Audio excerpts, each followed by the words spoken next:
I am here holding the hope for you until you can hold it for yourself.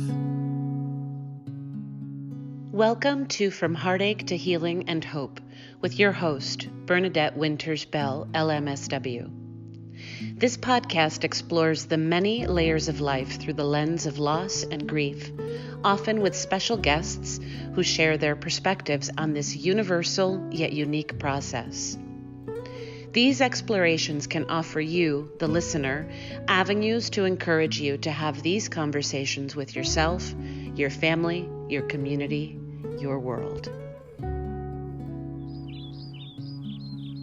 Welcome to From Heartache to Healing and Hope. I'm your host, Bernadette Winters-Bell, and I'm thrilled to kick off Same Storm, Different Boat series with my special guest today, Jill Morgan Meek. Welcome, Jill. How are you today? I am great. And how are you? And congratulations. Well, thank you. Thank you. It's been wonderful to be a guest. Jill, I learned that at the end of World War I, when people were begin to see each other again, they would ask each other, how was your war? Because everyone had different experiences.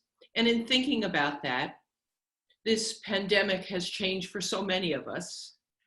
Same storm, different boats. So I'd like to ask, how has your pandemic been? Wow, that's a big question. It's been a roller coaster ride of emotions. Some days I'm on top of the world because I've had an opportunity to work on things that I might not have before, and then other times, I'm missing that personal connection. You and I have known each other, and I had the small boutique, and I had those two little blue chairs that, or the stools, and we would sit there, and I always said, "Let's kibitz." I miss that, even though we can Zoom, but it's a roller coaster ride. Yeah, it's not the same when we can't see people in person and really give a hug and have that real emotional connection. So it sounds like it was very difficult for you. Did the boutique close right away as soon as the pandemic hit? It did. I actually was watching the news and paying close attention to it. Wasn't sure, like any of us, what was happening. And I woke up on March the 16th, or I should say in the middle of the night on March 16th, I woke up and I said, you know what? I think I'm going to close temporarily because I'm one of those that they defined as an at risk. That morning when I woke up, my husband was in the bedroom working on the computer quietly, and he was just waiting for me to wake up. And as soon as I did, as soon as I stirred, he looked at me and he said, I think you should close the boutique. So I went in.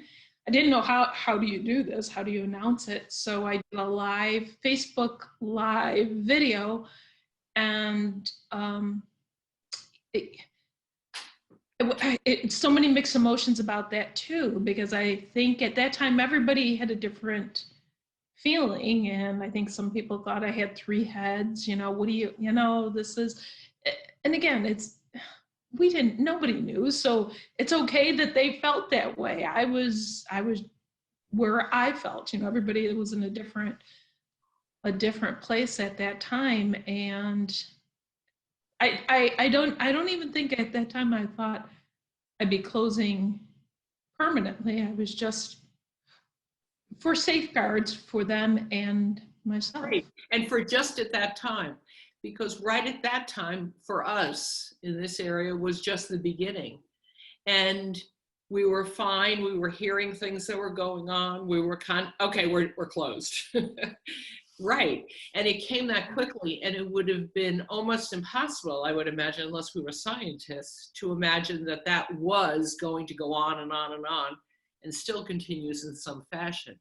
So I'm not surprised to hear that you were for right now, it makes most sense to close the doors and see where we are. Absolutely. so many people were feeling that way. Yeah, and I was reaching out to my fellow small business owners and checking in on them, and we formed a little, I guess you would say, phone call chain. What do you think? What do you think? And not that anybody was any more intelligent of the subject, like you said, unless we were scientists or something than that. We were just, I think it was a cope mechanism for us, and it got us through that next week of uncertainty where more and more local shops closed.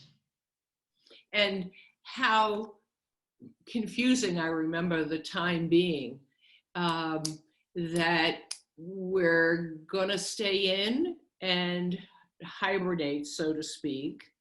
And if you went out to wear a mask, isn't that what people wear at the dentist's office or operating rooms? And stay 6 feet apart, and 6 feet apart, how am I gonna see people? And right. So most of us heard what was being recommended, but it was so hard to envision that being a part of our lives. I think one of the things I miss most is the hug. Yeah. I mean, we hugged the people we're isolated with, but when you came into the store, that was the first thing that we did. And it was the best thing we did when I would. Yeah, exactly. Right. Exactly. Such a way of connection. And of course, there's scientific evidence of what that does to our mood, to our spirit, to our endorphins, and it just lets us know that someone has our back, that someone's there for us. And I think that's what a lot of people are missing. So you closed the door that day and you were in touch with local other small business owners. And then what did you do? Well, I'm one of those that I had to keep moving forward, So I think that was a Friday. So that Monday, actually, I said, I got to do something. What can I do? I've got to do something to reach people. And I didn't know if I was reaching them for connection as just person to person and let them know I cared, or if I was reaching because let them know, well, I don't know what's happening in the store, but the store is still there. I didn't know what I was doing, but I created a video, how to organize your sock drawer. It was like, well, while we're waiting to figure this out, we can organize our sock drawer. It was here for most of us. So I did this little video, set it out, and people were watching it. And then as the days went on, I created a few more videos. And then I went through a period of time where I wasn't sure I should be doing it, because we have to continue to be mindful of those people who did lose their lives. And I was feeling mixed emotions. I didn't want anybody to interpret it as disrespectful, in no means at all. I just wanted to connect with people. So every night I would take a picture of the sunset and check on everybody and post that. And depending on where I was in my emotions, I might post an item or a silly video. But for a few weeks, I was confused as to, was it the right thing to do or was it the wrong thing to do? My intentions were from the heart, but you never know how people are receiving. Surely, if people had friends or relatives that were truly suffering, maybe down in New York City, you don't want anything to seem like you were making light of it, but rather trying to keep up our own emotions and spirits. Yes, I think a lot of us were going through that at that time, trying to go forward to someplace we didn't know where we were going to, while being mindful of others. Absolutely. It was I remember your posts, and they were beautiful way to end each day.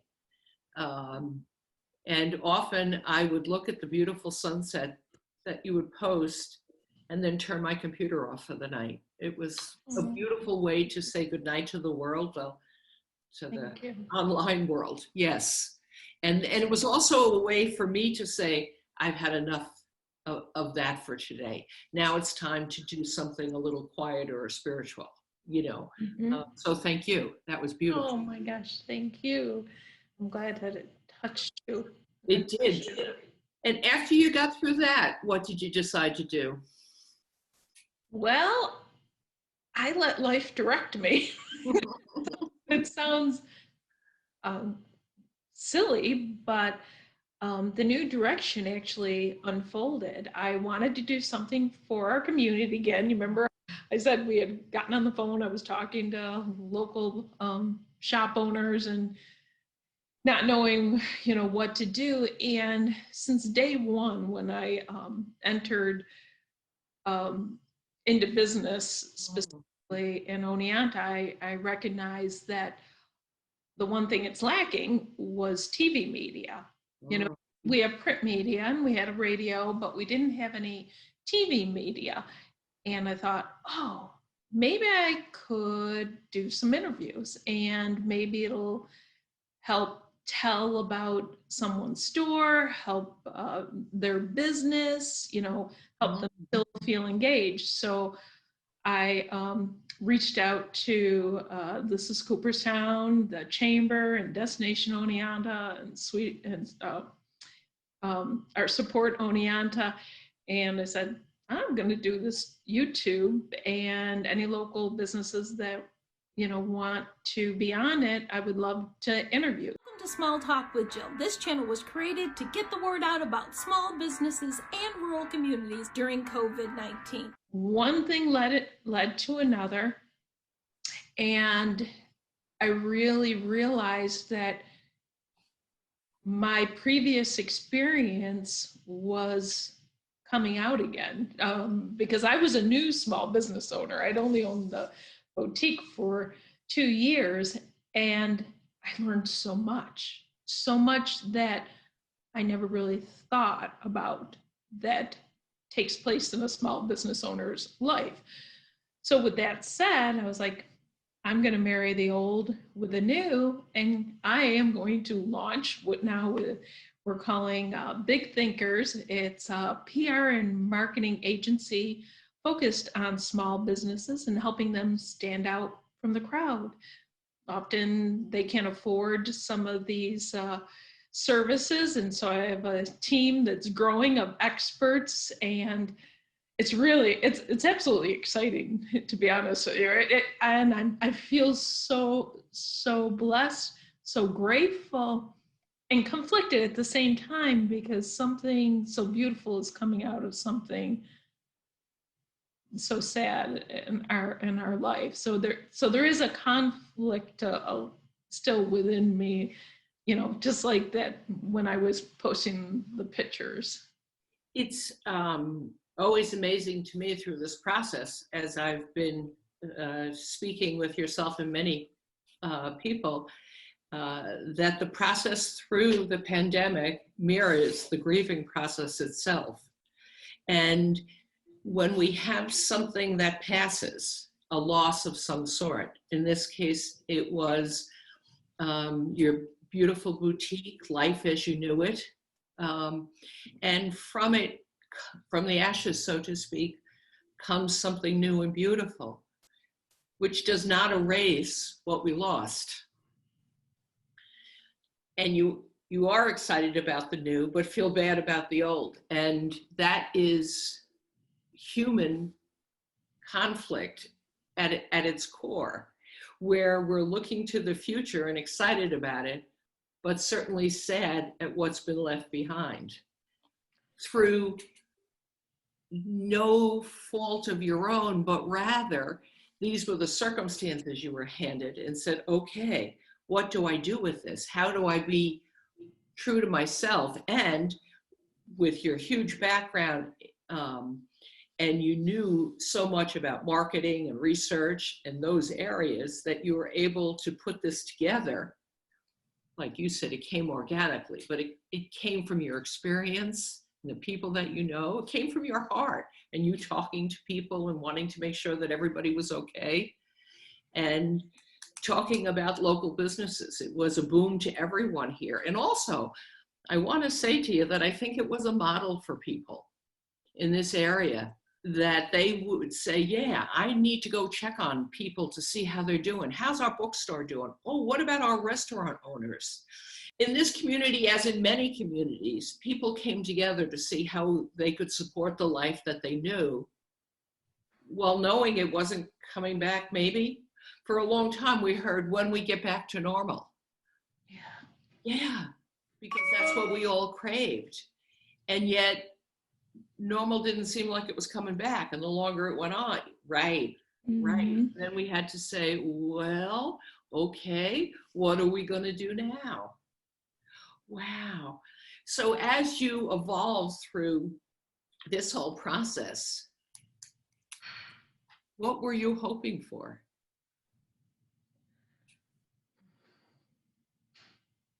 It's a good question. I think like most, we want to make a difference in the world. Want to help others, and that's really what it comes down to. Is Right. I think about that was just always been instilled with me. Try to help others, and the world would be a better place if we could help one another, lift up those that are feeling down, same as me. As when somebody calls and reach out to me and it happens to be a bad day and they don't know it, that I'm forever grateful for that. So I really just I know it sounds silly, but just helping make a difference and seeing the future. I want to keep moving forward. So I'm going in that direction. Come on, let's go. Let's keep building. Absolutely. It's interesting that when a future is not put out there for us, we know it's September, and best we know October is coming next. But it's hard to see in this time that our community, our world, our everything, we're not quite sure what that looks like. But when we focus on what we do know, well, it'll be October and then November, and it will be colder. We're in upstate New York, so for sure it will be. And it'll be fall in this part of the world. It'll be getting to be spring in other parts. So there are things that are constants. Yeah. And when we look at that, we can say, okay, with it being that, what can I do to lift my spirits, to ensure my family's safety and financial security? And what can I do to move forward to make me feel that I'm not just treading water? Because for a while there, I think a lot of us felt that way. I agree. I agree, because when I first was inviting people to be on the small talk, they were hesitant. They weren't there yet. Right. And no judgment, Alda. I was like, okay, we'll talk later. How can I help you now? And so whatever that was, whether it was sharing a post, just listening, just texting, just talking about recipes, it didn't matter, because they weren't there yet. So I totally agree with you on that. And in hindsight, I think I understand it better now, even more so then. I'm really reflective on it. And do you think that's because the different evolutions that your new business has taken helped you to be reflective in that way?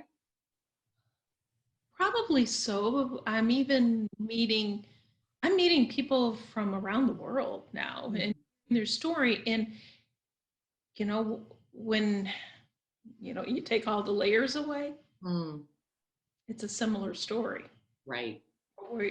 Like you said, it's like a grieving process, and I see where the commonality is. And one person isn't any more stronger than the other person. It's how are you dealing with it? Exactly. Support system. Right. Whether we're a single mom, schooling children and making a living, or taking care of an elderly parent, or anything in between.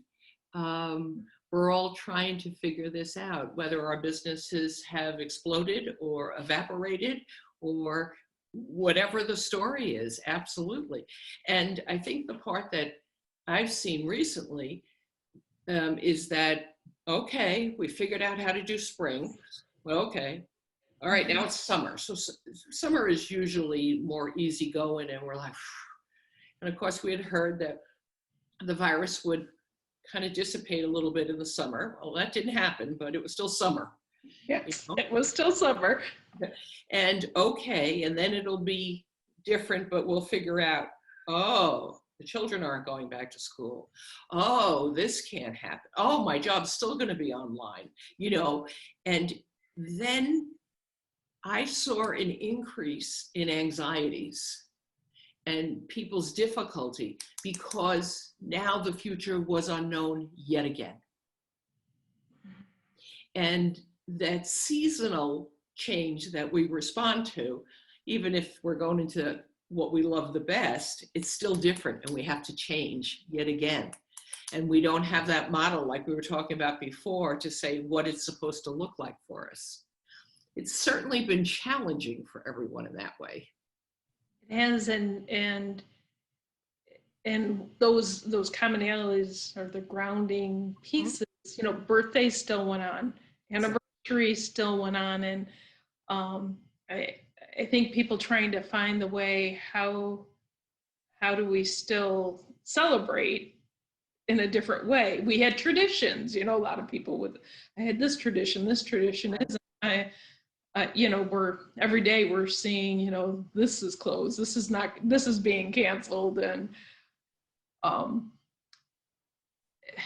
I guess one thing I think of as I look back is like, we made it through that. Right. So that's strong. Absolutely. When I was talking to people, I would say things like, well, we got through World War I and World War II and the pandemic in 1918, and we've been through so much. And it's known to me that they didn't know what was ahead for them. Right.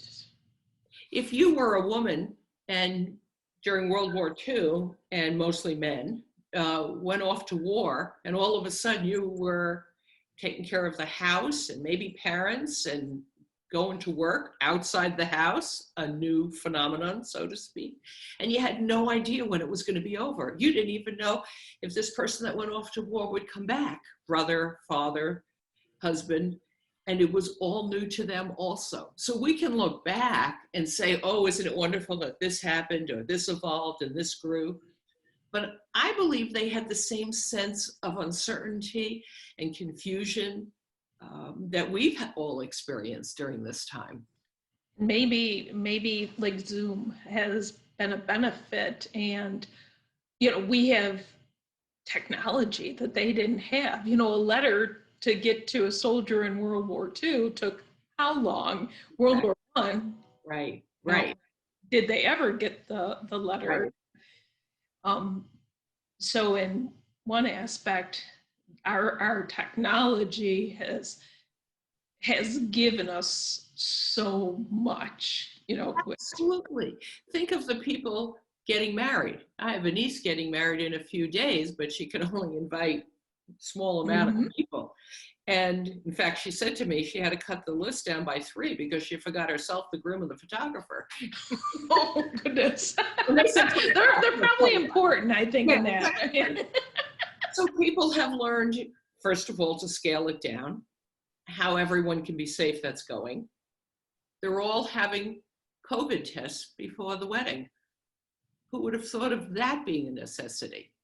And yet they're going to be Zooming or online in some fashion so that the rest of us can enjoy the wedding even from afar.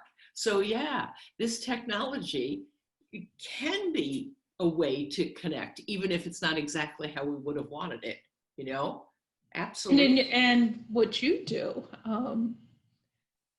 I imagine that it's now you're able to connect with your clients even more so through Zoom. I have been, and what's interesting about it is that I'm doing phone, Zoom, and in-person sessions. Last week, no in-person, when we had the college outbreak. But it's what's comfortable for my clients now at this point. But I can already envision in the winter a snowstorm coming and saying, okay, we're all on Zoom tomorrow or the next day. Which a year ago, you wouldn't have thought of that. It would have canceled and would have canceled, or I would have offered them phone visits, and most people would not have accepted it. Now it's an option that's on the table. Isn't that fascinating to think about?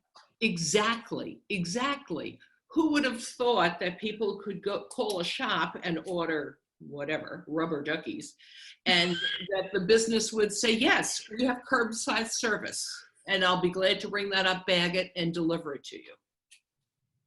How many people would have been ordering their groceries and pulling up and them just putting it in the car and away that you go, Far and few. It wasn't happening rurally for you.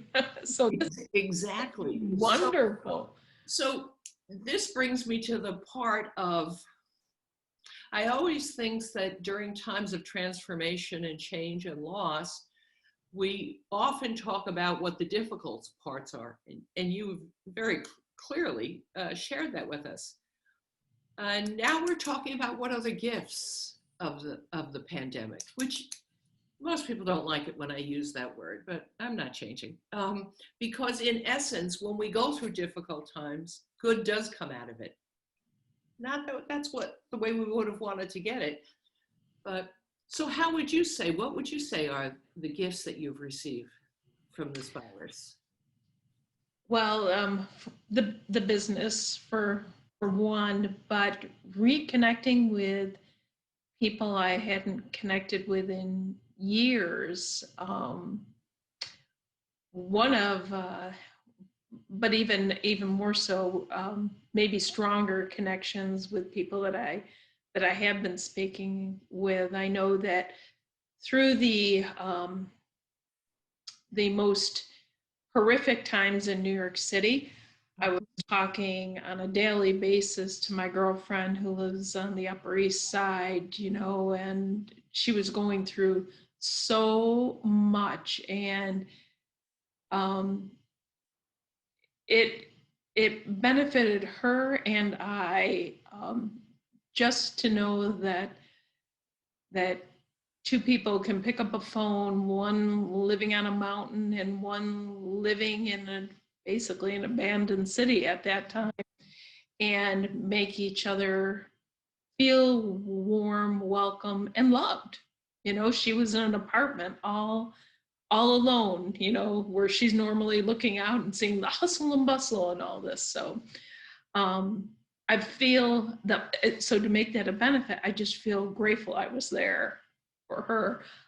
But just the interaction with people, again, there's no value. It's priceless. They were true connections, and they continue on, and it's like expanding, and it's back to technology. I have to say thank you, technology, because I don't always get on the phone and dial anymore. Well, and that's something that's available to us, but we're utilizing other ways to connect and interact. And because the pandemic caused us all to pause a moment or two or an hour, a day or months, we were allowed or forced, pick your verb on how you're feeling, to reflect on our lives and what am I doing? And is this going to be possible anymore? And where do I want to take it? Where can I take it? And what's really the most important thing? We all had heard that things can change on a dime and it could happen, blah, blah, blah. But when it was right there in front of us, all of a sudden, Mm-hmm. and we had to change that moment, it became, okay. And it gave us the time. It forced us to have the time to, to say what's really important. We could no longer say, well, when I have time, I'll get around to it. Well, get around to it just showed up on the calendar. Yeah, in our lifetime, we've never experienced anything like that. Anything that would, we've had a few stops along the way. Right. The tragedies of 911 and Right. nothing that stopped us. We rebuilt quickly after that, and this has been constant for how many weeks now? You know, I don't even know. I don't know if somebody's counting the days somewhere, but it's never. We were almost invincible, a society of invincible. Just keep going. Yeah. Exactly. And yes, admittedly, I keep going, but in a conscious way. Exactly. You know, 9/11 did impact all of us, but not in the way this pandemic has. If in fact I lived near there, and so it had a huge impact on my life, but not everyone did. And so, and not everyone then had to stay in their home or wear a mask or Right. 6 feet apart or no longer have a job. And so this has impacted a whole community, country, and world in a way that can really be terrible and wonderful all at the same time. Absolutely. Wow. So where do you see the business for you going forward in this exciting new venture? Well, I hope up and up and up. Again, there's so many small businesses out there that are struggling, absolutely struggling just to keep the doors open.